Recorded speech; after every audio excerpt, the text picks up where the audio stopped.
Hello and welcome to the Overly Animated Podcast, where we take animation seriously. We talk everything animation here, including RWBY, which we'll be getting into right now. I'm Dylan Hysen, and today I'm joined by Sarah Potter. Hello. And Beatriz Mourad. Hello. Hopefully Haley will be back next week, but today we're here to talk about episode 2 of RWBY Volume 7, A New Approach. We covered the premiere of RWBY last week. We're in person for that. This week we're back to a more traditional podcast. Find the previous week's podcast at overlyanimated.com. Search for us on your favorite podcast app, RWBY Overly Animated, or subscribe to us on YouTube by going to youtube.com/overlyanimated to not miss any future RWBY podcasts. We got an interesting episode to get into that aired on Rooster Teeth first and VRV and whatever today. Yeah, I don't know. No more preamble. We got to get right into thoughts. It's not really a huge episode, but a lot. I think there's some interesting discussion points here. So, yeah. Sarah, what did you think of A New Approach? I agree with what you say there. Like, I'm not like super hype on this episode, but I'm actually like more interested in talking about it than watching it, if that makes sense. I think it's that type of episode, right? Yeah, where it's like it's not like it's bad. It's just that it's like I don't think it's bad. I don't know why I started with that, but like it's that it's. I want to know where they're going with this season, and this hopefully is directing us towards what it is, because this tied with the first episode. Like, this is a very political episode. We get a lot of Ironwood. We get a lot of lying to each other. We get some weird looks at each other, but also we get a lot of hugs. We get some more Penny, and we get some really weird Watson Tyrion stuff as well. Like this. Oh, your favorite? Yeah. I feel attacked, Dylan, because Tyrion's gonna obviously be in every single episode this season now for some reason. It's just for you. It's just for me to make me mad, because I still don't know what he's here for. I don't get it. For the tail. To murder people with his tail. That's what happened. But in this episode. is that his entire character is just I'm crazy, lol. Yes. Yeah. And I have a tail. That's his entire character. Yeah. I mean, at least we saw Watts doing something finally instead of just standing somewhere. Like, he was barely doing anything. Yeah, Watts is like, LOL, I have access to all of Atlas's computers. Yeah, like, everyone's gonna make comparisons to Watch Dogs, the video game by Ubisoft, like, because he's just, like, raising it. He's like, controlling traffic and controlling, like, those pillars that rise up out of the ground. Like, it was kind of cool, but very, I don't know what he's going to do in an actual fight is probably the best way to put it. Okay. But also, I really like the hugs. I really liked the Winter White stuff, which I know is amazing. I really actually liked the Crow Ironwood hug. It seemed like there was a lot more emotion there than I was expecting from those two. Like, I kind of liked that a lot. I was more than I was expecting. And I did like that we heard from most of the cast. Crow didn't talk as much as I thought he would in the meeting with Ironwood. He did talk more than the kids, which is normal, but he didn't talk like the whole time, which is, I think, a plus for the show. Yeah. Okay. I guess that's my overall thoughts. Okay, a lot happens. That's it. Like, there's not like Dylan. There's not like an over. Like, there's not like a. I don't think there's a big. I was waiting for a conclusion, but that's okay. I mean, like, there's not like a big hitter this episode. Like, there's not like a big like. Yeah, there's not. And I don't mean that in a bad way. This is obviously like just. I have a main topic, but I'll save it for after we give our. I mean, yeah, there's probably like a main topic to talk about, but I don't know if like there's like a big hitting. Like, there wasn't a fight. There wasn't like Penny returning or anything like that. So it's a quiet episode, yeah. So, yeah, Beatriz, did you enjoy this even though it was quiet? I did. I think. Why are you so sad about that? No, that's sounds just hesitant. It's I don't know. For my first question would be like, how many episodes are in the season total? We have no idea. Okay, because yeah, it's like around probably like 12 or 13. 13, around that. Yeah. Because I don't have a problem with quiet episodes, especially because you need them. You have to set things up. And I wouldn't, and yeah, it was a lot of exposition, and yeah, there wasn't a lot of action that happened, but we did learn a lot of things. Like, at least like big picture stuff, important, crucial things that we're probably going to talk about, like Ironwood and his big plan and all that. But my biggest worry when it comes to quiet episodes is if they use too many of them. If there's too many quiet episodes, then the action, all this stuff is gonna, like, the tempo's off. Like, you have to, like, pace it well. And my biggest worry, and a lot of times with RWBY, at least in terms of binging, the pace has never been an issue, because I can just, this episode would be followed by the next and the next and the next until I get to those big moments. But from what I've heard from everybody about the pacing of the show on a week by week basis, that's my biggest worry coming out of it, would just be like, okay, well, and when are things going to stop being quiet, and when are things going to start turning up? And I don't necessarily mean by in terms of action, like fight scenes. I don't need fight scenes. I need more just, all right, let's get these, instead of learning, let's get them doing, you know? But beside that, again, I mean, hugs, all the hugs. I mean, Winter just being there is everything. Winter. Her, I love the perform. I was surprised by, because maybe it's been so long since I've heard Winter's voice. I was really surprised by just within that very small, the few lines she has, the emotion in them, like, kind of tells you everything of how apart her and wives have been, how worried she's probably been. Like, everything was very efficiently done. A lot of that has to do with the performance, so I really liked that. I stand by Bearded Ironwood. Every time I see him is great. He's great. And I won't go as far as to say he can do no wrong, but, like, he's very persuasive. And has nothing to do with what he says and everything to do with how he looks. Wow. And yeah, I really like so I don't know how, I don't want to just word vomit here, but I really like I like how RWBY and what RWBY represents was used in this episode, because I mean, she, and RWBY's own awareness of how people perceive her, because everyone expects her to be super earnest and genuine and whatever, at least, like, not her closest friends. They know that she's very, she thinks very cleverly, but, like, a lot of people, their perception of RWBY is, this is like this, like, pure-hearted young girl who can tell no lie. And she is very much aware of that. And we see in this episode that she's able to maneuver that in a way where she uses that to her advantage. And I thought that was a very, very interesting and new side of RWBY that I hadn't seen yet outside of Battlefield. And that was really promising and exciting for me to see as a development of her.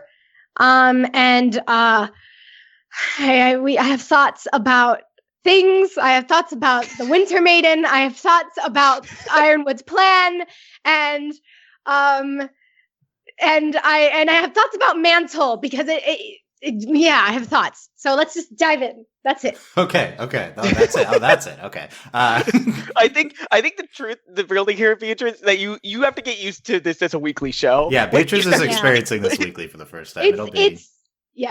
I will say, I think the reason I had dropped it the first time I watched it, because I remember watching it when it had started coming out. So I remember watching the first season, the second season, then by the second season, when they moved into really focusing on Jean, and it was a week by week show, I was like, no, I'm done. And then I stopped watching. So it's definitely a transition for me to get back into this pace. Yeah. Hopefully we'll ease the transition. Who's John? Was he in this episode? I don't think he had a line, did he? Did he talk? I know he's in the credits, but I don't think he talked. Like, I know Nora talked. And that means it was the best episode now. Yeah, I think even Ren talked, didn't he? I don't know. Nora was chewing on the thing. Ren talked. He asked RWBY what the plan was. Which also, by the way, not stupid, but I'm like, you don't, next to the guards, you don't go, hey, what's the plan? No.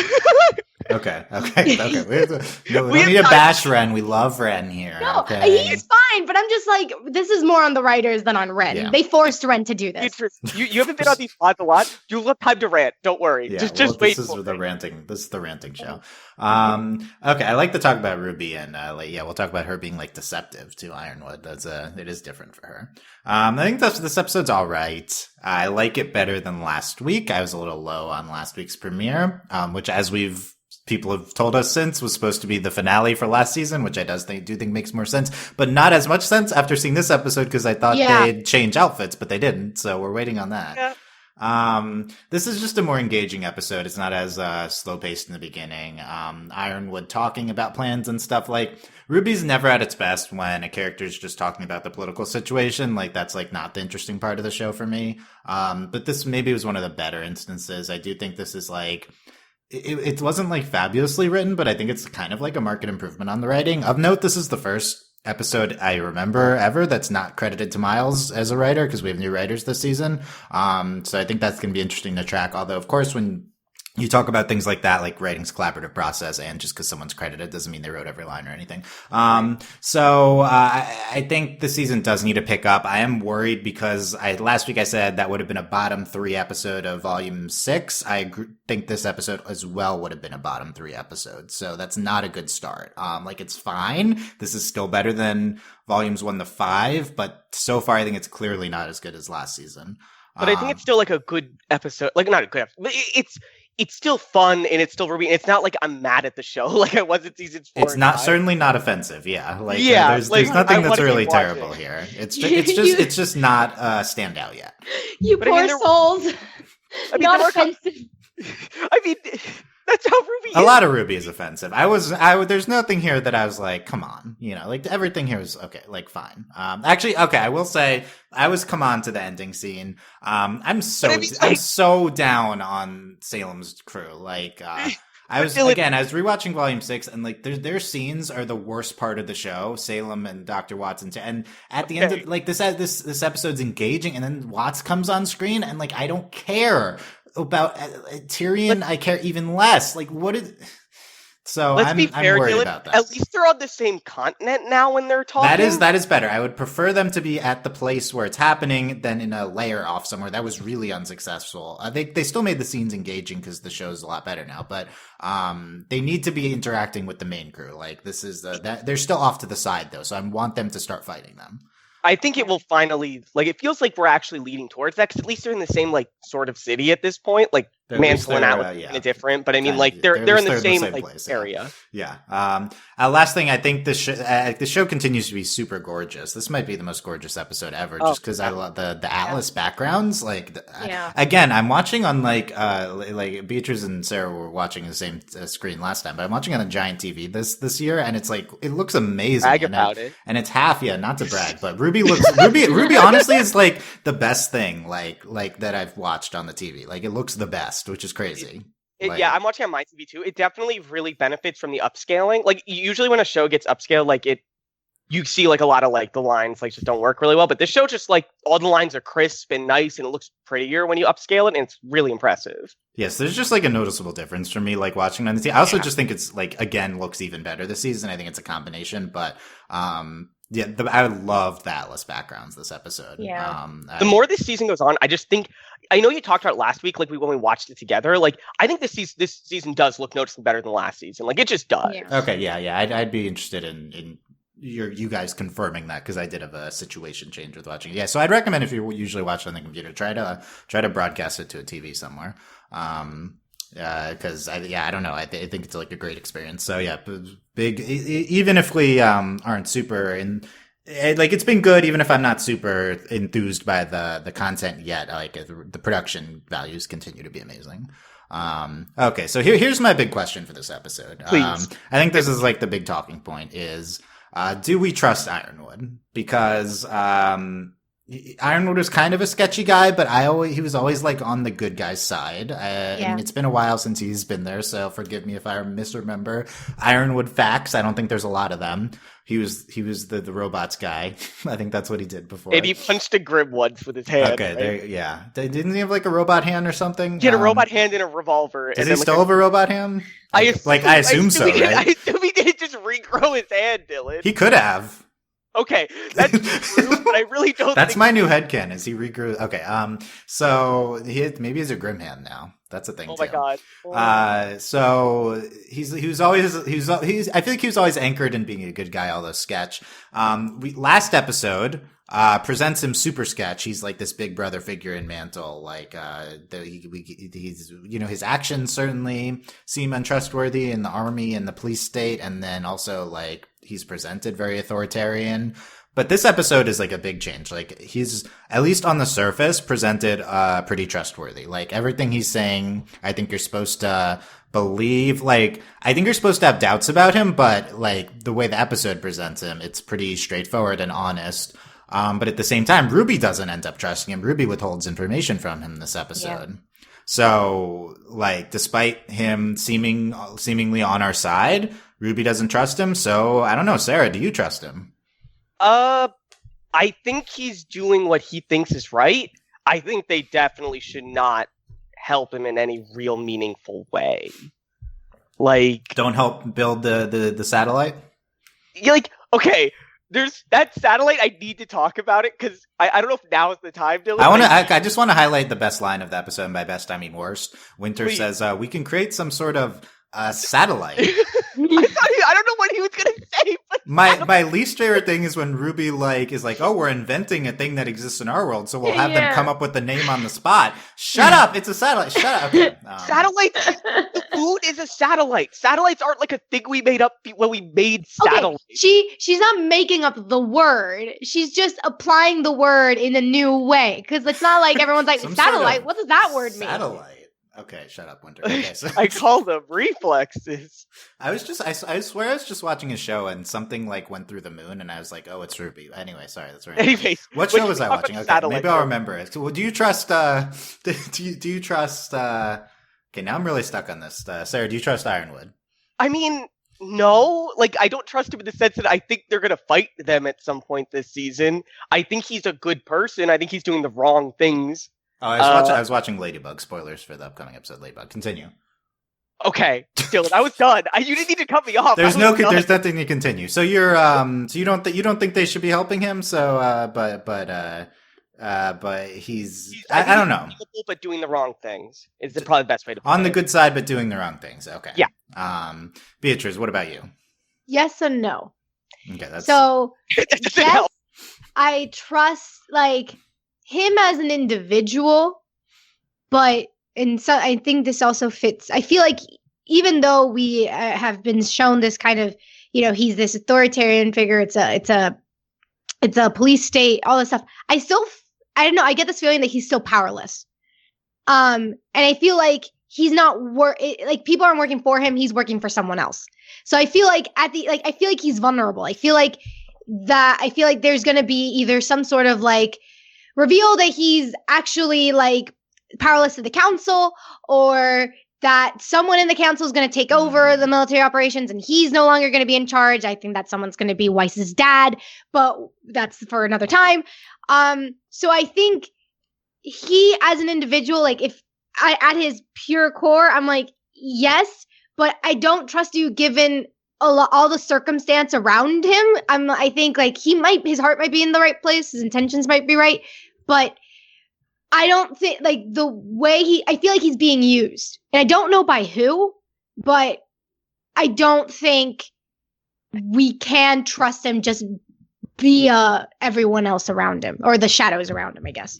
I really like that point because we've heard the council mentioned a few times already. Yeah. So someone controlling Ironwood, I think that's super in play. And he might not be aware of it. Also, that's true, yeah. It's not. I'm not saying that he's clearly someone he's aware that he's someone's pawn and he's on a leash. No, they could be feeding him false information and making the wrong conclusions. Or not even feeding him false information. They're in a way, it's kind of okay, I don't want to get into the satellite, but it's they want him to. They're okay, we're gonna approve your satellite thing. But they're used for something else. But we're going to use it for something else, or we're going to take it away from you. We have other intentions for the things that you're planning on doing. Yeah. So it's kind of that. That's the image I'm getting from him right now. So it's not that I don't trust him. I think it's just that I don't trust Atlas. It's a good point. And he's noticeably absent so far as Jacques Schnee. So I think he's a big possible Ironwood controller. Can I mention the satellite now, Dylan? Can I talk about it? No, not yet. I do think the satellite being used for another purpose. I've seen that a few times in stories. So the satellite's actually a Grim beacon, and it'll bring out the biggest Grim of something like that. I trust Ironwood. So I think he's not a good can Ironwood just stop being an authoritarian person? Why are you just I think he's a bad person, but in terms of Team RWBY, I trust him. but I also, thinking about it, I think Ruby's right to hide information from him because he's like an Osmond sympathizer and they're anti-Osmond now. But what's interesting is that his approach is their approach last season. I really like this theme. Yeah. Ironwood is saying, like, let's not do the opposite of what Oz did. Let's be open about information. Team RWBY last season was like, stop hiding things from us. Yeah. Clue us in on your plan. So there's this dichotomy of Ironwood is still very Oz sympathetic. We saw this episode, but he's also willing to do the opposite of Osmond. So when push comes to shove, if Osmond came back and told him to stop, what would he do? I don't trust him to not follow what Osmond's saying, so I guess I think RWBY is right to hide this from him. But I do try, like, who, if we're not to trust Ironwood, Winter, and Penny, who can we trust? There's no one. These are the most sympathetic people outside of the main. But I think that's on purpose, and I think that's good. Like, I think they're doing a good job by choosing these three characters to be the ones that we should be suspicious of, because it's like, they're really pushing on the idea that, like, who can they trust? If like nobody. Like I really like that a lot. The person I trust most is Penny, second most Winter, third most Ironwood. That's interesting. You say that, but I don't know if I can trust Penny, and it has nothing to do with Penny. She could be programmed some like, way, yeah, she could be programmed. No. I mean, she could be hacked. But I mean, Penny herself, like, she's a good person. Can I just already condemn the writing choice to make Dr. Watts hack Penny later in the season because I'm gonna hate it. So stop it. Just if you're writing it right now, stop. I mean, it's too late. But stop. Dylan, he's gonna hack Penny and the satellite, and then he can hack the satellite. That's fine. No, but Dylan, I know how the season's going to end. Can I tell you? Okay, tell us how the season's going to end. The satellite. What's going to happen is they've already given us the information of what's going to happen. Ironwood said we're going to tell everyone about Salem. What's going to happen instead is Salem's going to tell everyone about herself and like scare everyone with the satellite and attack everyone. And they're going to do Ironwood's plan, but from the evil side. And then Ironwood's going to be like, "Oh crap, this was a bad idea." So Salem will co-opt the satellite and use it for the thing that Iron was going to do anyways, but she'll be the one talking, not Iron. Yeah, it came from her. Yeah, I think that's definitely something they could do this. Yeah, they're gonna take that makes sense because every trepidation I have about this satellite is basically what you've just said, which is she's basically gonna exploit the very things I'm like, oh, this is a fault of it. But that would be great because then we could finally be like, oh, Salem is actually in the show finally. It would take another to get there, but she'd finally be like part of the world instead of just like not existing. Yeah, so I do like this talk of like, should we tell everyone about Salem? Because I don't like this shadow game. But like, is this a good idea? Tell the world about Salem. No, it's horrible. It's the worst idea. Why is it a bad idea? I think it's a good idea. I like this. I think those opinions reflected your worldviews. Skeptical, optimistic. So like, let's go. Who's the skeptical and who's the optimist? You're the optimist, Beatriz. This is such a... I like it, Beatriz. Give the pro first. No, I mean, look, I think the worry of like everything that was brought up, the panic, everything of that nature, I think is valid and needs to be and it needs to be something discussed, and you can't prepare, like you have to prepare for panic and all that. And yeah, there's definitely pitfall of that. And again, if you put a face to the evil, if you put a name and a face to all the horror that's happening, it's going to attract a lot of people to come out and side with them. It's going to create a side, right? It's suddenly like, oh, we're not funny. There's a clear divide now. So yes, on that front, it's bad, and I can see the badness and why you shouldn't want to keep why you should want to keep this a secret. But I'm also very much a proponent of truth. People deserve to know and make those choices. People deserve to know what's happening in the world so that they can be informed and then decide. Because this information is impacting them. It's impacting their life. It's going to impact what the things that they do. They deserve to know that. No matter who they are, so that they're allowed to run or to join or to fight or to flee, whatever that case may be. I think truth, by holding back the truth, you are holding back the very power that people have. Like you're taking away power by holding the truth. So we're playing. It adds to this whole thing. So, and I think that's what's so interesting about Ironwood saying, no, I want people to know the truth, because often the case, it's like, no, you want to control the truth. You want to hide what people know. And that's how you control them. That's how you control people. And that's how you continue this kind of police state essence thing. So it's like, no, you want people to know. You want people to make that claim. And yeah, there's going to be panic and you have to prepare for it. But at the end of the day, I do want to know what's going on in the world. I want to know if there's. I want to know if the apocalypse is coming, so that I can go. Okay, what? Now I have a deadline to do what I've always wanted to do. But I mean, the question here isn't like. I mean, I think this is like drifting from like the actual problem here, like moral problem. It's not. Do we want the public to know? It's should we tell them? Because those are two subtly different things. Because the thing is, if someone's telling people about this, there's a bias, there's a side here. Now you're saying something else. That wasn't the question. The question was, should people know the truth? The question isn't who. I think the question was, should they tell people? That's what I think. That's what I said. But can I, Beatriz? Can I give my point first? Go. Okay. Because my issue with it is that Ironwood's ready to tell everybody, but he is the only place that's comfortable to protect from the fallout of that.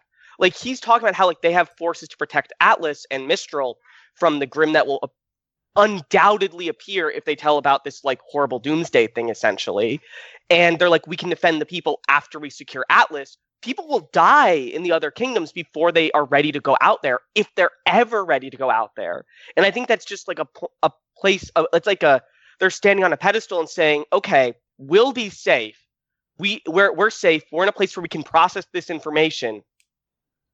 Let's tell everybody and just let everyone else fend for themselves as they like learn this crazy information while we're safe. And it's like, I think it's fine to go like, okay, let's tell everyone at Atlas, but then they need to expand slowly from there. They can't just go to everybody when they know it's going to cause some amount of damage to people. Like there's not like a good like comparison, I don't think, to the real world with this analogy, because like I'm not sure like a piece of like information Grimm don't exist in our world. Yeah, but I mean like maybe you could compare this to like riots or I have a good comparison. Please give it to me. I would like to hear it. And it's like in a different aspect, but I feel like this is about like global warming. It's where I want to turn the conversation, because it's like on one hand, let's go. Yeah, you tell everyone that the planet's ending and we need to change our behavior.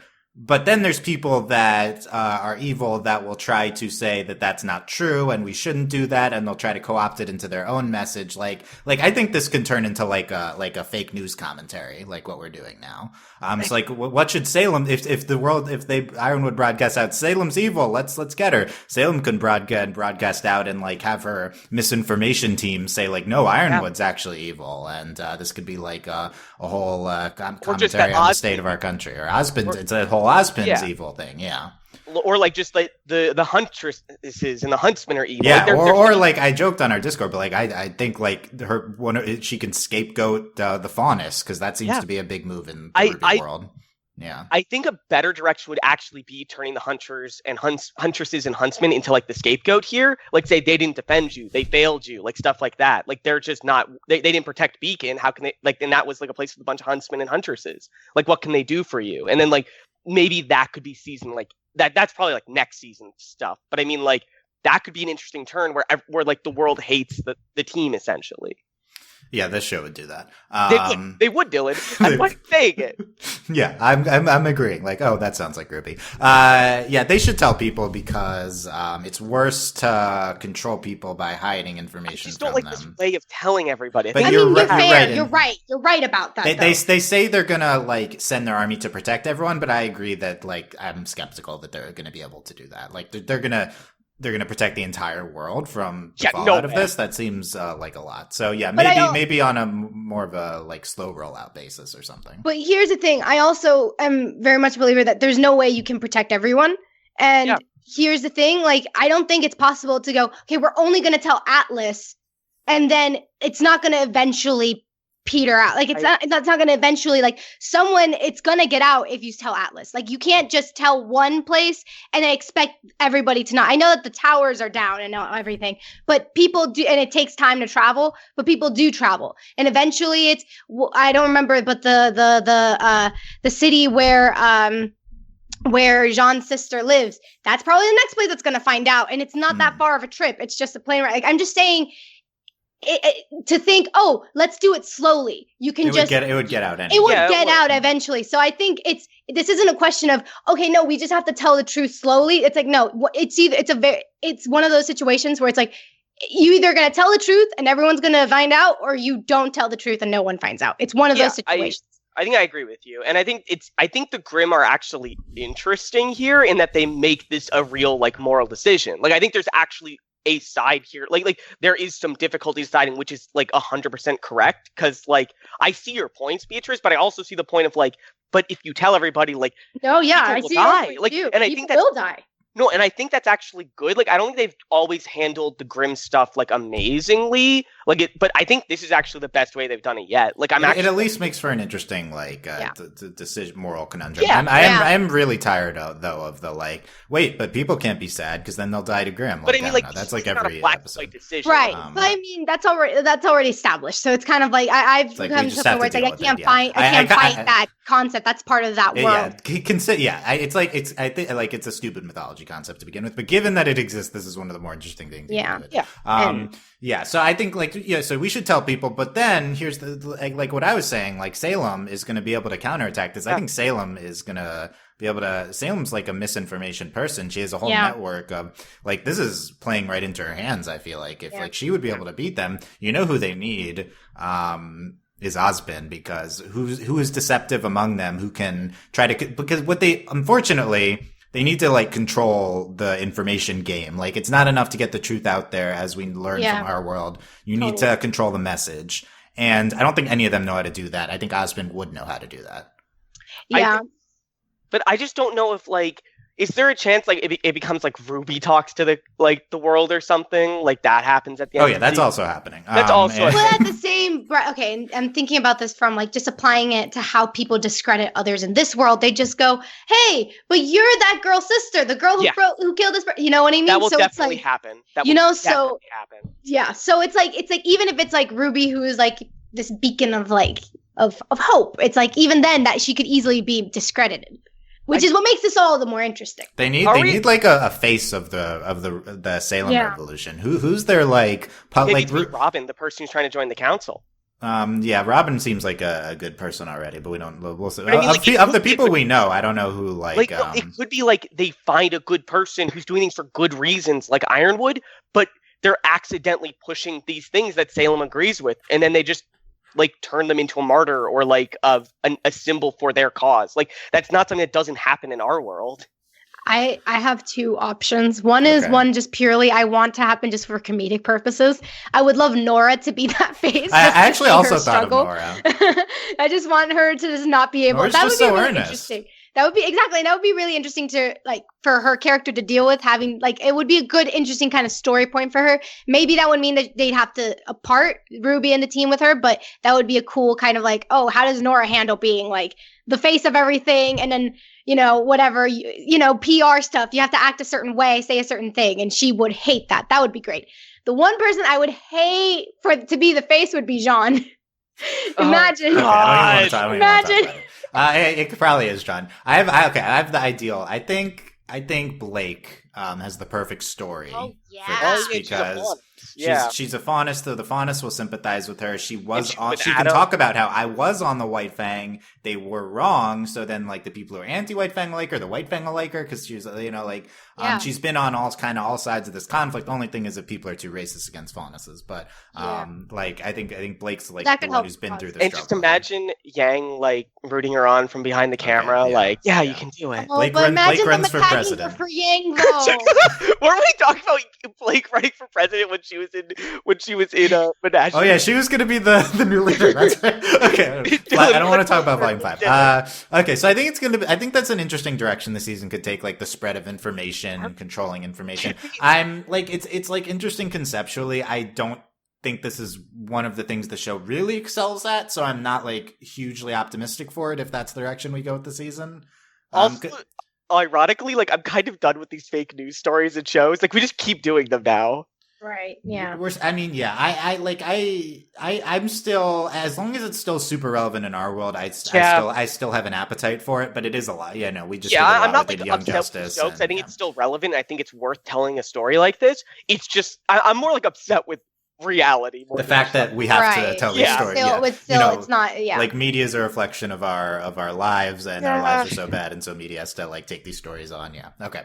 Let's yeah. There you go. Let's talk about some other things. So satellite. Can we talk about it?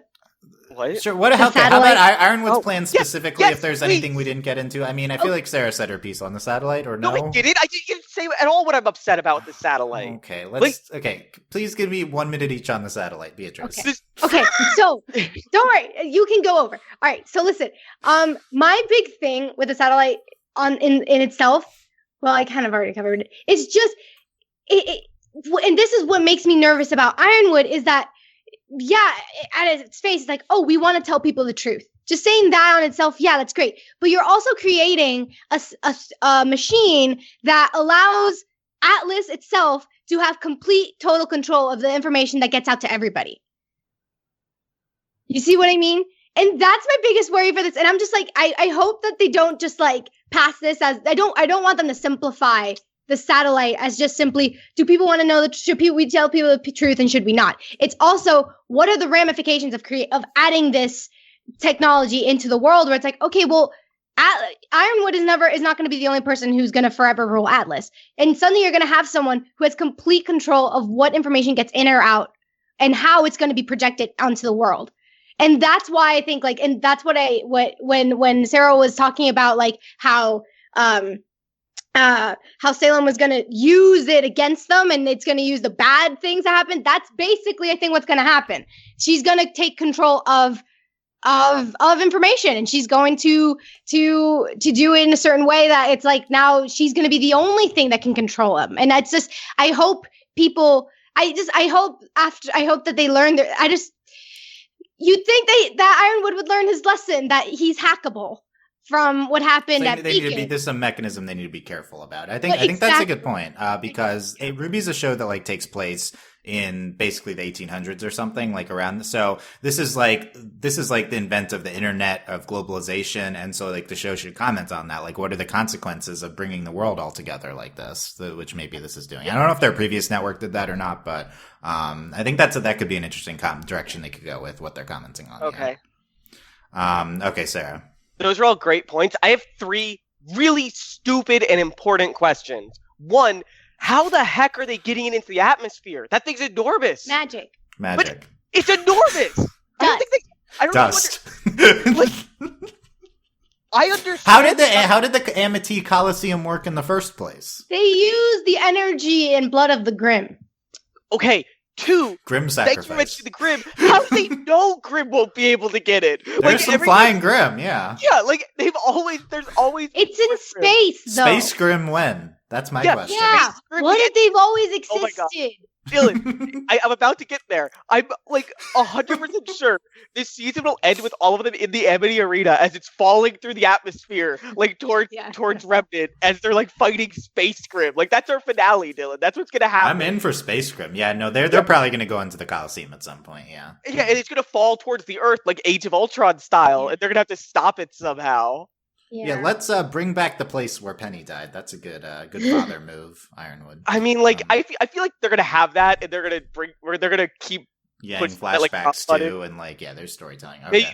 Maybe Penny will like have flashbacks. It's like, why'd you build a robot that can have trauma? I'm curious to see some interactions between Penny and Yang. I wonder how that will go. I think they both have trauma from that time. So so it's going to be interesting how they both interact. Yeah, and maybe Yang will like get a flat. Like I think she's not over, but she's like kind of past the like losing an arm thing. But that is like kind of really related to her losing an arm. That place too. Yeah, that and also her being blamed for everything and stuff. And I really want that to come back. By Penny, I think I'm like not satisfied with Penny's role this episode, and like I want more of like the nuts and bolts glomp from episode 1. Like she's just been there. She hasn't really personally interacted with them too much. I think you kind of brought it up earlier, Dylan. Like she's supposed to be this like trustable figure with Ironwood, who's like trying to make all her roles so far. But she has such a strong emotional connection to the team. Like that's what they should get into. Yeah, and I think they will get there. But right now they're just being like, okay, you're supposed to trust Penny, but it feels off. Like it's gonna be like Beacon, and it's like, no, it's not, Penny. Like, but and I think last week I also said that a big down thing of the first episode is that the interpersonal connections of Team RWBY were not on display, and I think for the most part that's true of this episode as well. I want to see Team RWBY interacting. Yeah. There's one moment when Blake was like, I trust you, or you lead RWBY, or I trust you, RWBY. We'll follow your lead. Well, there was also the White Rose thing where she like spun RWBY. Yeah. She looks fun. Yeah, that was good. That was my favorite part, obviously. But are we doing Ladybug this season? The Blake and RWBY. I think that. Sorry, go ahead. No, go for it. Go for it.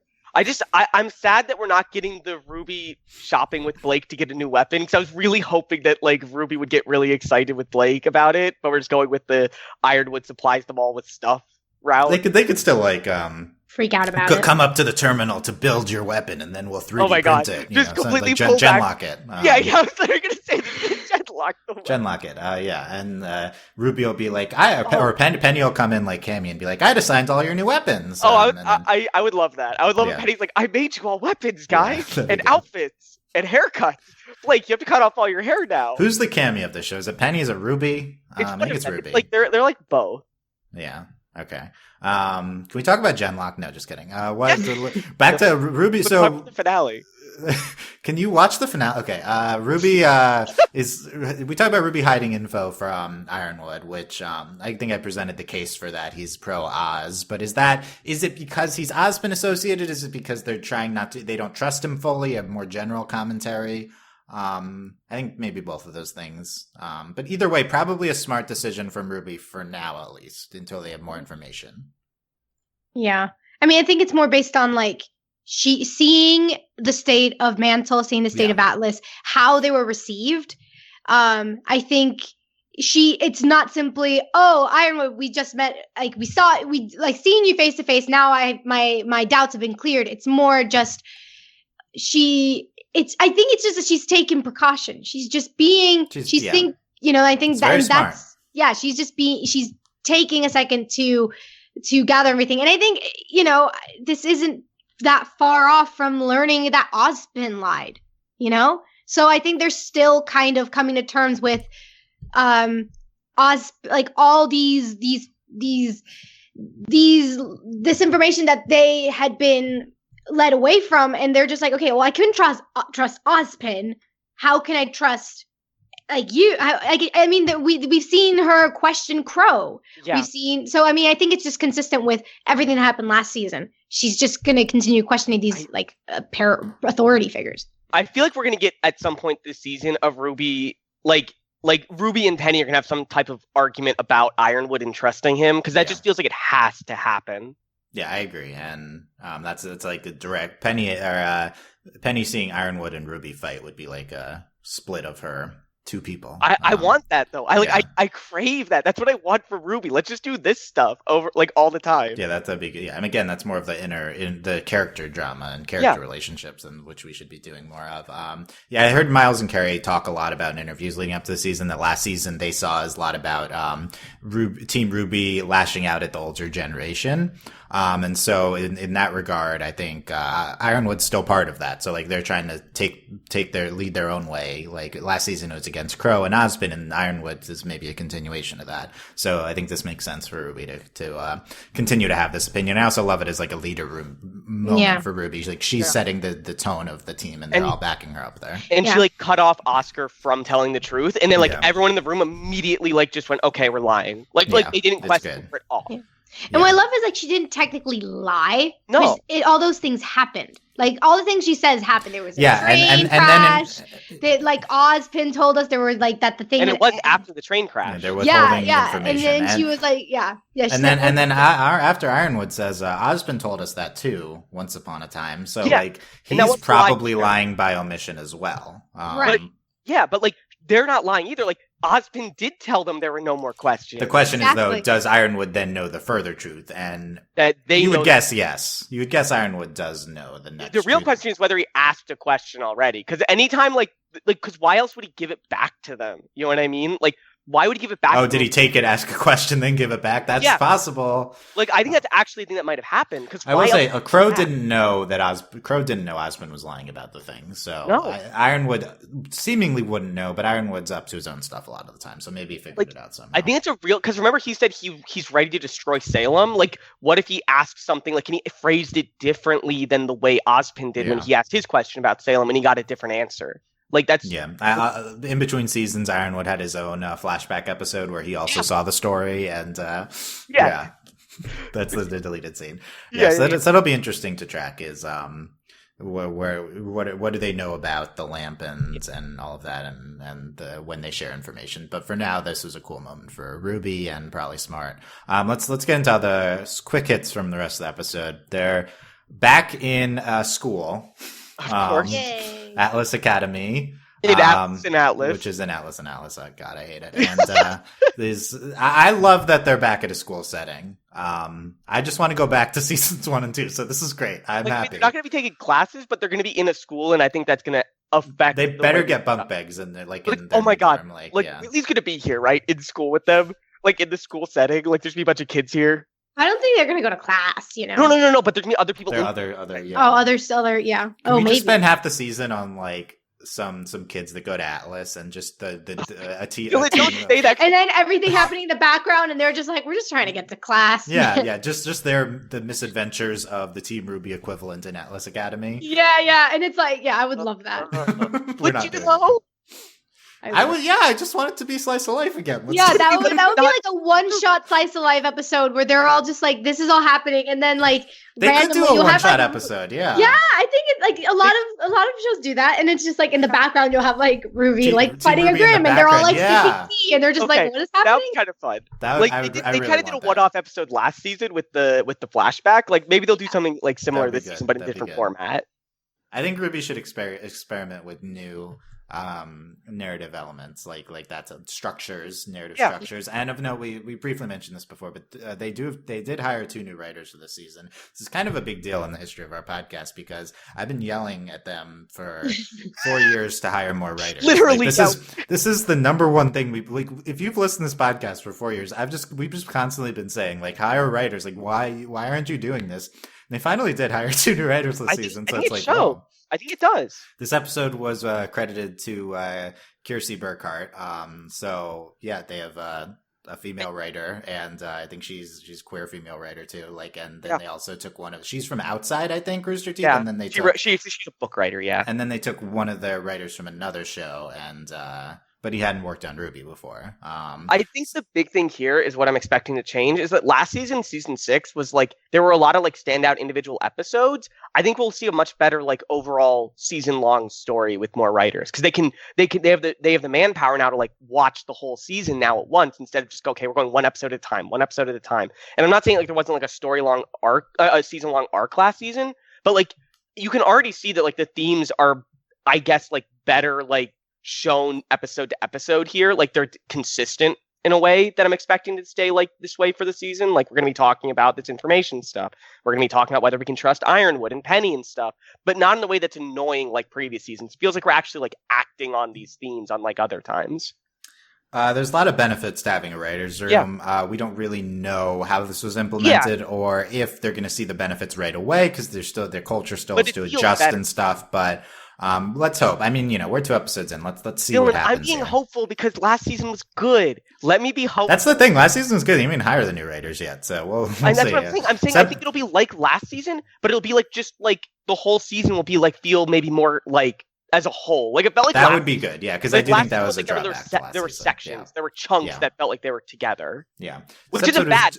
Credited directed to Connor Pickens, who usually is like co-directing. So there's Miles and Carey actually not on the writer or director credits this episode. I was like, wow. I saw that was just a very striking image in the credits, even if it's just like name only, like it's collaborative and stuff. But I don't know. I feel like that's a statement. And I'm not saying I don't want them writing and directing, but I feel like it's. Yeah, it's not like an anti-Miles and Carey, but it's good to have different perspectives. So and it means they have time to focus on big picture stuff or other things in general. Like that's not bad. Yeah. So we're optimistic about that. What were we saying before this? Oh, they're in school. Yeah. So I think that's fun that they're in school. I guess quickly we can talk about the Aesop's team. We meet all of their members, and we see Buff Girl. She's enthusiastic about them. I have their names here. So that's Elm. Oh my God. That's Elm. Beatriz, are you into the buff Aesop's girl? Not. I didn't really. Okay, you need a closer view. Oh, you can care about any of them. I was just like, all right, you guys talked. That's enough. Let's go to Yang because she hasn't talked much. So I don't think she talked this episode. She talked once. Oh yeah. She talked about the. Yeah. Well, we had to meet them and yada yada yada. And let's go. Okay, then there's a dog boy. His tail was wagging. He is Marrow. Yeah. What? Like bone? Like he's a dog that wants a bone? Like is that what they mean? Bone marrow. I don't know. Then we had What? hair. We was name dropped Bunny. her. But she has like Is a she a bunny? hairstyle. She's Harriet, I think, or Oh my God. Yeah, Okay, Harriet. yeah. Clover is the leader guy, They're- I think. They're And all. then- What was the Oh first? my God, is he lucky too? Is he the opposite? Oh, maybe Crow? he's opposite Crow. Is he the Yeah. opposite Crow? Oh my God, That'd they're be totally good. gonna be shipping if they're opposite. Oh my God. I hope so. I want Clover. him to just terrorize Crow the whole season. And then there's Vine, I guess, is the weird looking guy too. He was in there in the background. Like they're. I was gonna say they're kind of based on Aesop's fables, but then Okay, they're not. stop it. So But they are. There's a No, I hair. don't care. I really don't care. So What do you they mean you don't care? they seem Part of the no. show. I don't know. It's not. They seem cool to the Aesop's team. Yeah, that's it. They're cool. Yeah. Okay. What else do I have written down? So let's talk about Tyrion's tale, Sarah. So give me your thoughts on Tyrion. What you were happy to see in this episode? I was okay. I think we said last season. Like I'm sorry. I think I said last season. Let's be fair here. I don't think you guys said any of this. I think I said last season that if we're gonna show more of Tyrion, we need to show him doing stuff. And this is like the He worst. killed a guy. But this is the worst of both worlds because he's still doing nothing on screen. He's just He showing killed a up. guy off screen. It was cool. His like tail wrapped around his waist as if like in a way to hide it. But he did that all the time before. Like that's not. Oh, I don't remember. His tail is very Yeah, no, sorry. I emphasized just in I the see scene. Tyrion and I just like Sorry, we're not Tyrion stands I like you, don't Sarah. really. Jeez. Beatriz, you don't need to remember this. I remember this because I'm so mad about Tyrion. You know, anger and passion are related. Like we you also know. saw the poison in his tail again. Oh, okay. God, it's wait. Does Okay, he poison people, or does he just like Yeah, stab them to that's what death? I'm saying. Like, is I'm it a unclear about Scorpia that. type of thing, or is it like actual Yeah, see, death? Scorpia is so much better than Tyrion. Oh my god. Oh no, I Okay. mean the poison element. Like What when a he- what a contrast between Scorpion associated characters and shows. But Tyrion versus Scorpia. Oh okay, my God. any other tail thoughts? No, because okay, it should get cut off again because I'm just done with this. Wishing it to be cut off again. Okay, we want to go I never through. We thought I'd want to say go that. through this whole rigmarole again of is the tail here? No, is I it hope he not? dies. If his tail cut off, then he dies. Like that Okay. in that. Tyrion is definitely dying this season. Dylan, we can't say that because No Crow one had ever so dies, many but- death flags for. I know, but Tyrion's the number one. Like we already focused on out of all the minions, we already focused on him in Volume 4, and he's back again. We're using up his story, so he's done this season. I guess. Also, is Cinder just not going to happen this year? Yeah, It does not seem like Cinder and Neo are coming to the place that we saw them leaving for at the end of last season. I guess Maybe we're gonna they get a catch-up will. episode. Dylan, Maybe they weren't will. weren't they 2 weeks behind everybody? Wasn't that a thing? No, they were 2 weeks ahead. No, behind. No, you're right. No, ahead because they had left and they were following them. Okay, so there's still I a don't know. possibility they I don't show up. know. Like we're still waiting for this show Yeah, up. they're 2 weeks. Yeah. So like I the don't know. no, Okay. yeah. I'm Yes. done with this. Okay. Beatrice, I want to hear your Winter Maiden theory. Okay. Please. All right. Wait, but are we going to talk about also like the fact that Mantle's problem is that it didn't update its infrastructure? Okay, that's just stupid, but About like the last scene, yeah, Dr. Watts says, I wrote the code and they didn't update my code. So- okay, yeah, but that's just obviously. implied that Watts isn't smart. He kept the keys to his own house essentially. No, but Yeah. I mean, it's like that's not like a slight on Watts. It's a slight Oh, on yeah. Ironwood. It's like Jesus, dude, just press a. Oh, sorry, Jesus, dude, feel very just press. passionate about. Yeah, it's just press the freaking like update button. It's not like an infrastructure problem where like the technology was like Change the code. outdated. It's simply like you just had to update everything. Like I would understand it's like, okay, this is a way to show the discrepancies and the lack of like of equality between Atlas and Mantle, but it's not that because Mantle does have the bots. So all you had to do was press a freaking button to update it. Like if it was that the bots were outdated and they have a fault on their own and you're just not willing to invest in new bots and whatever. Okay, now I can understand why this is a fault that can happen in this system. But that's not what happened. Okay. And it's just such a Beatrice is simple very- solution. It's Dylan, just, Dylan. it's just economically, it's a simple Dylan. solution. Dylan, to the as someone story plot. Oh, okay. Okay, Dylan, as someone who works with computers, just press the button, Dylan. Just do it. You can just update everything, right? Yeah, clearly there's no software updates. They're not pushing their software updates. I'm sorry. I'm not trying to be mad. Is that not what it is? Isn't code just software? Oh my god! This doesn't mean anything. What do you mean? What does their code mean? There's just a network of code that runs around this. It doesn't mean anything. Okay. I'm so happy. Okay. If the person who doesn't know technology doesn't buy it, there's a problem, is what I'm saying. Last week they talked about there's a traitor, and Ironwood's trying to suss out the traitor, and everyone's like, you idiots, it's Dr. Watts. Remember Volume 3? First of all, no, I don't. Second of all, okay, so that's clear this episode that Dr. Watts is the traitor, and he wrote the code, and now he's back to hack back in. Boy, I don't care. Okay, let's move on. Right. That plot point is not working for me. Yeah, okay. But the longer story is like, this is like 3 to 4 seasons ago, and it wasn't even clear what was happening then with Dr. Watts, and now we're bringing it back, and it's supposed to be clear and interesting, and it's not. Yeah. Winter Maiden, Beatriz. All right, so the Winter Maiden. It's Weiss's mom.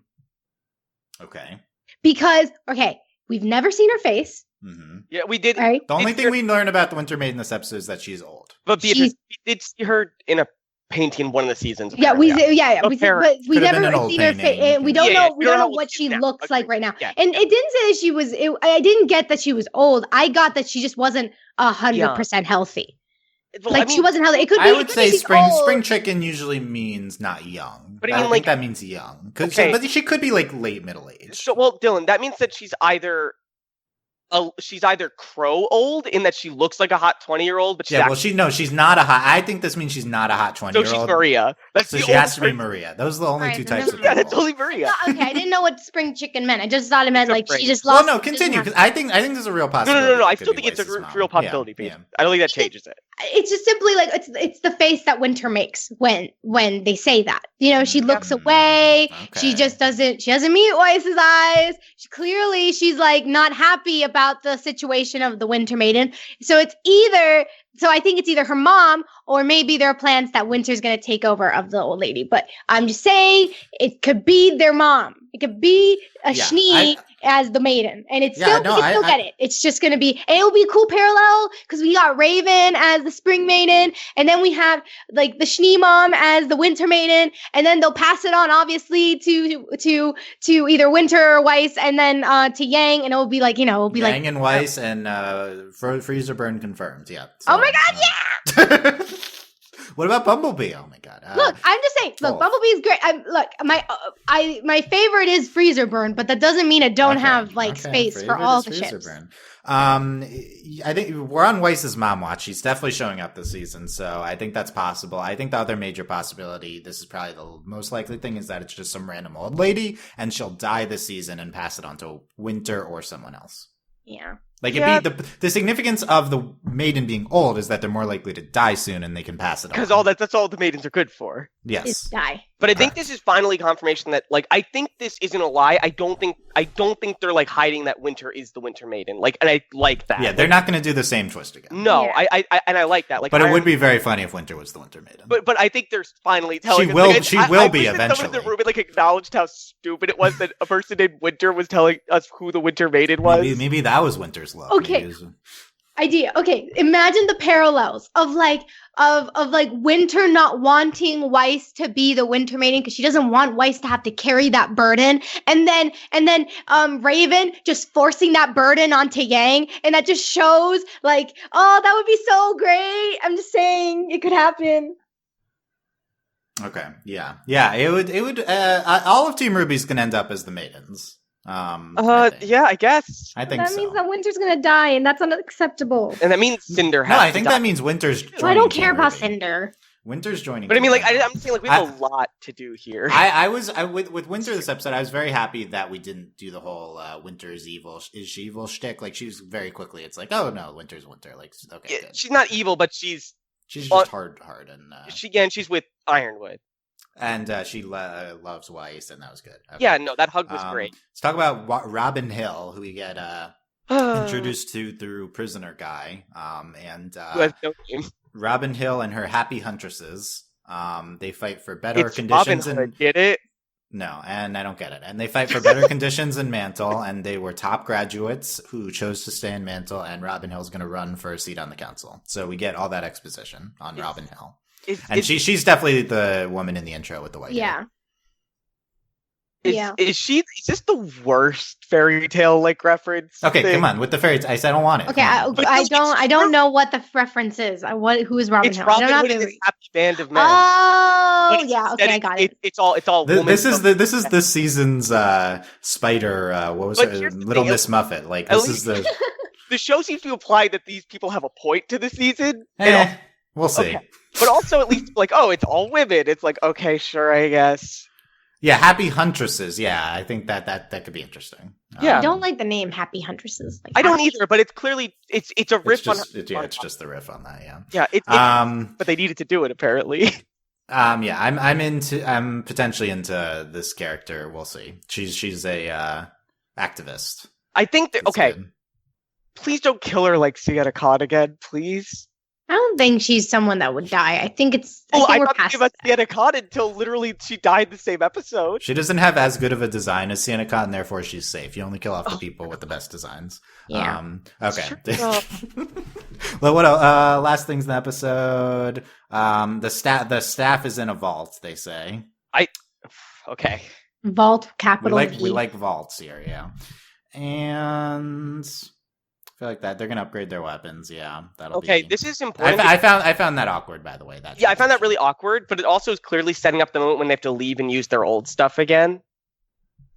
Also, like, that's true. Are we just gonna time skip to get the new outfits and weapons, or is it like? I hope so. I hope we get time skip like next episode. Like maybe just like a couple weeks, but like just maybe like a little time skip. Yeah, time skip to next episode. Then we get the lost month. Where we just go through little segments of daily life in the academy. That's we really want an academy. Because in the sneak peek, we see Team RWBY like dropping out of like an Atlas ship to defend some people. Like maybe like we get a montage of them like working with the Atlas police to protect Mantle and stuff like that. Yeah.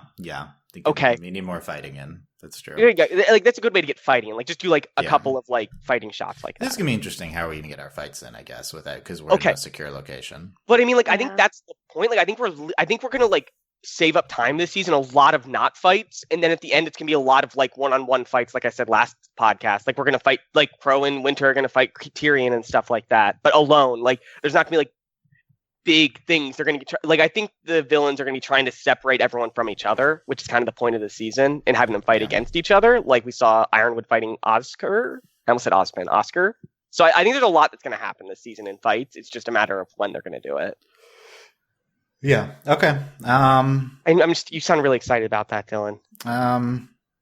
Yeah, I am. I know you. I was going to say the fight. Yeah, I want fights, but I want like fun, cool fights. Like I love fights. I love fights. I don't want like grimy fights. Like I know that's what we're gonna get though. But like I want fights like the fight with Cinder and Neo last season. Like that was fun. Yeah, that was a good. Yeah, that's true. That's a good one-on-one fight. So we could see more of that.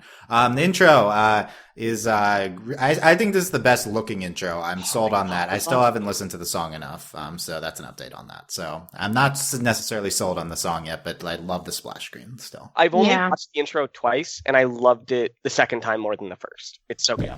So generally, the intros grow on you as you. Yeah, there's a very interesting shot in the intro with Ironwood where like I guess in Mantle they throw a rock at Ironwood's face on a screen, and then it changes there's like the reflection changes to Jacques. So I'm like, all right, that's kind of very obvious. Clearly, Jacques is waiting for the Jacques bomb. Yeah, waiting for Jacques to surprise Ironwood and show him how powerful. But it's cool. It's still cool, even if it's like kind of not subtle. Like no, I'm not meaning it's like it's supposed to be subtle. I'm saying like, well, this is the hint. This is where I think this is where my like Ironwood is powerless comes from. Yeah. Oh my god. I really love the shot in the intro when like Ruby's swinging her scythe in the shadows and like everyone does a little attack like in their like silhouette version. Like that's just so good. That's the best part. Yeah, that's the best part. Yeah, because gonna still need to do watch the intro a bunch of times. They probably put it on YouTube soon because they didn't yet, and I'm really mad. I want to watch. I think it's because they wanted to have the episode premiere on YouTube first. I know, and also they don't want people to be spoiled by Penny. Yeah. Okay. Last thing, I got the new xaio plush. Please review. We need to know. On the Rooster Teeth website, all the plushes are terrible, but they added 2 new ones, the xaio and the Penny one. And they added Penny. She's coming back this season. Does that mean xaio coming back this season? We hope so. In summer. So that could be a spoiler. So AK Summer. So I have this xaio AK Summer plush, and it doesn't really look like the dog. So that's a con, is that it just doesn't really, it looks like a different dog.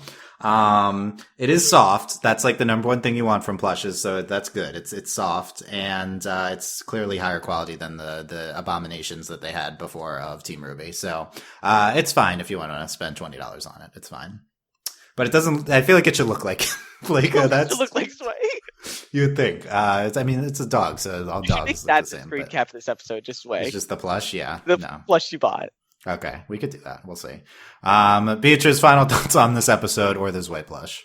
On the episode, I hope that next episode we start picking up a little bit on like the intensity. So I don't necessarily mean action. I just mean like, let's not quiet. Let's move past whispers and into fun yells. And as for the plush, the Rooster Teeth website has not included the gym bag, Yang's gym bag, and I still want it. I don't think it's still there. I would like it. You want the canvas bag? I just want her gym bag. That's like her duffel. I want it as my gym bag. Beatriz just wants to be Yang and go to the gym and be Yang in the gym. Yeah. Like, eventually they'll sell every piece of Yang's outfit. Like, here's a wig. That's not far. No, I don't. That's not that far. I'm just imagining Beatriz, you sitting in a room, just like, I'm Yang now. Yeah. No. Spiritually, Yang. Sarah, final thoughts. I have final thoughts on xaio, because where are all our Grim plushies, Dylan? Like, we need more of them. Like Grim plush line. They should. I mean, they do everything else. Yeah. But I'm actually being serious. Where are my Beowulf and Ursa plushies? That'd be pretty cool. Yeah. Like, I mean, they don't fit the world Salem's of flying monkeys. Yeah, like where's that? Obviously, Nevermore is the top one you want. Plush apps, come on, plush apathy. Plush Nevermore, yeah, clearly. But I mean, like, honestly, I expect 1 or 2 of those to show up at some point. Yeah, they okay. There you go. That's the final thoughts on the xaio plush podcast. So, let us know what you thought about it. If you also have the xaio plush, weigh in. No, or that's the most important. That's the most important part. Or weigh in on the episode at overlyanimated.com or youtube.com/overlyanimated. Come talk about RWBY in our Discord at overlyanimated.com/Discord.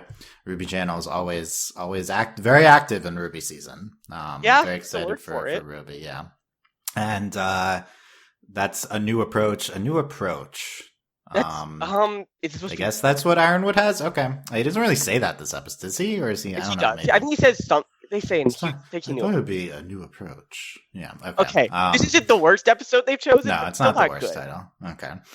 So, yeah. There you go. I don't know. Did you like this episode more than us? Although we had a lot of interesting things to talk about, and we'll be back for next week episode of RWBY. Also find a bunch of other stuff. No, Haley said she'd be available, so we'll see. Good. I love you, Beatriz, but Haley, I missed her. I don't see her except for RWBY. Yeah, Haley's absent except for RWBY, so I get her on. We'll see what hot takes Haley has on. Was this? I don't know. Ironwood? I think she'll have Ironwood takes, I bet. Oh my god. Yeah. I'm excited for her to yell about Ironwood. She can weigh in on is old Ironwood or new Ironwood hotter. Beatriz has firm opinions on that. But we can agree that he's just hot either way. He's just hot, but I think old Ironwood is hot. I think it's about Ironwood more than Yang this episode. Like, I literally because they don't show her. And I'm trying to be nice to them and and not get angry at them, but this is absurd. How Yang would want you to get angry. Like, they have these stupid Aesop whatever people talking, and it's like, ooh, look at me wag my tail, and I'm a happy buff girl. I want my buff girl back. That's what I want, and they don't give it to me. They're just like, oh, you have a cute, like, okay, this stupid presidential candidate took my hashtag, and now they're taking away Yang. Like, this is unacceptable. I'm glad. I think Beatriz is getting in the spirit of these RWBY podcasts. I think so. I think perfect for it. Tweet at us. Reply to the podcast tweet with your thoughts on the podcast with the hashtag Gang Gang at the end. That'll be that's our hashtag for the podcast. Hashtag Gang Gang. No, that should be in a Yang centered episode. You must do this. You can't do this. That can't be the hashtag for this episode. Not this one. We'll save the Yang Gang. Okay. And consider supporting us via Patreon. Patreon.com/overlyanimated. Thanks to our current patrons, especially our patron of the podcast, Brendan, A.K. Kells, and thanks as always to our patrons, second producers, Rensky Box, Beatriz, Michael, and Needle. We'll be back next week from RWBY. Thanks, guys, for listening. We will see you next time. Bye. Bye. Bye.